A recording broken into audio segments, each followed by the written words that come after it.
Welcome back to Broke Ass EDC, home of the working stiffs, everyday carry. Today I've got the knife designed by KC from Knives Fast Channel, the Tempest Pinion. I ordered the natural G10, which is probably my favorite G10. These knives are actually manufactured by Kubi, which it's and also a first for me on that manufacturer. You can see the grain in the G10. I really like that. Just an initial look at it. And then the fact that you could see the all steel liners through the G10. So you can see the cutouts in them. If I don't blind you with my light and my poor camera. So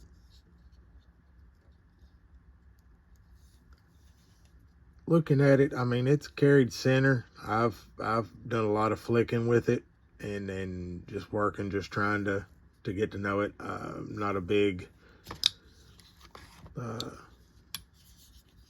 reverse flicker until I got this knife, to be honest. Kind of new to me. About everything I've ever had thumb studs, so. But man, this knife's definitely fidget friendly. And after racking it all week and being pretty rough with it, it's actually, I've been carrying it off and on for about 2 weeks. It's held center. And then the stone wash on this blade, I think, is really nice. It's slick. It's got a good finish to it. The 1.4 C2 8N stainless steel, which is the king of budget steels.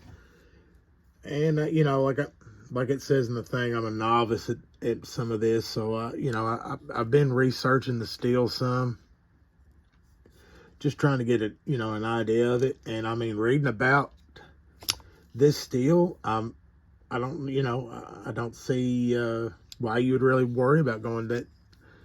You know, I have a Kershaw and a couple others that have this steel on it, and I mean, like it says, it's crazy tough and holds a razor's edge. I don't see it as a budget steel. I see it as a good working steel. It's something that's going to last you and take a pretty good beating and retain that edge. And that's what I need in a knife. Tough, holds a good edge. The blade shape, I think, is prone to working. It's that, I think they're calling it like a drop sheep foot, modified Warncliffe. I mean, it's got a good cutting surface, cutting edge, the openness. It's got a little bit of a belly in it.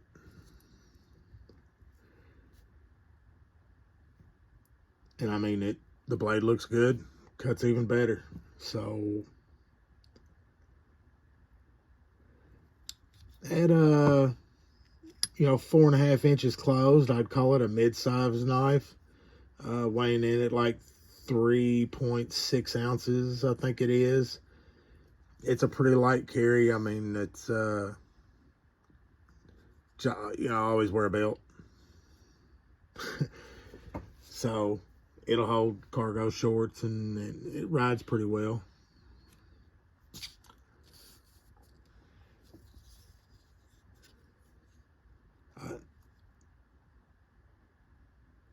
And it rides well. The clip, which is, you can see it's a lot like a Spyderco.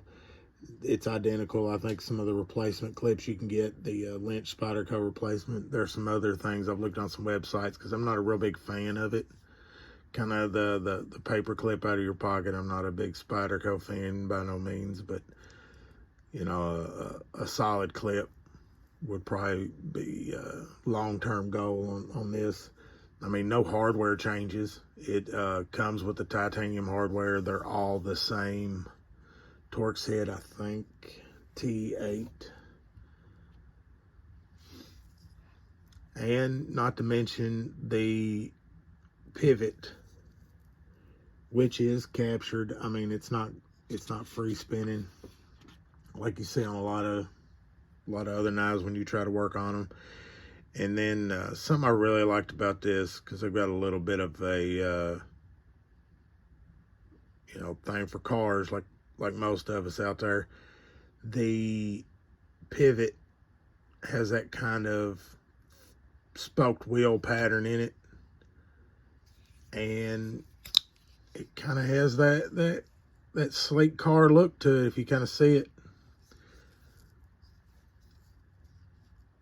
So that's what kind of drawed me to it. I saw it on some other videos and thought, I like that pivot, and I like the way that blade sat out, and it kind of has that car look to it, that hot rod, that sleek look.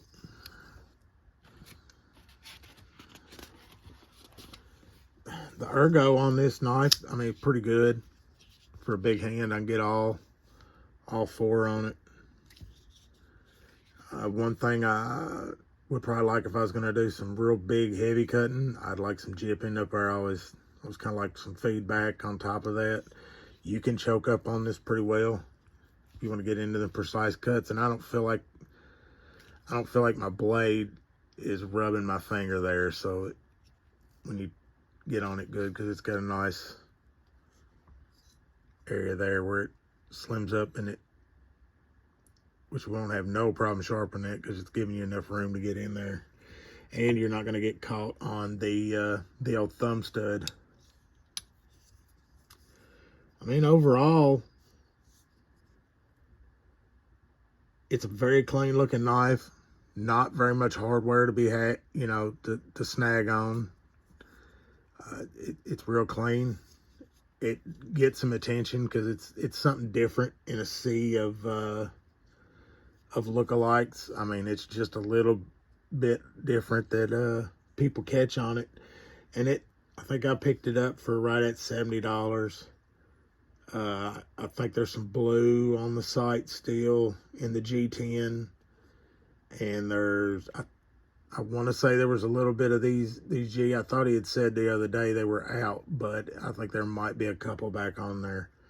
It's definitely something you want to go look at, the Tempest knives. He's also got a microburst that's on there that's a good looking knife. Probably gonna have to look into trying to get a hold of one of them eventually. And then there's also pre-order for a premium knife that he's putting together, and it's pretty sharp. But overall, the Tempest Pinion, I've really enjoyed flicking it, playing with it. I mean, it's got that great edge on it. So let's see if I can get it to. And that's after beating on it pretty good. I haven't sharpened it, nothing. So after about 2 weeks of use, it ain't seen nothing but a cloth and get wiped off. So it's holding a pretty good edge. It's definitely a win for the working class, and I think it wants to be used as a good work knife. Don't forget to like and subscribe. I'd like to thank y'all for watching, and stay safe and sharp, and see y'all later.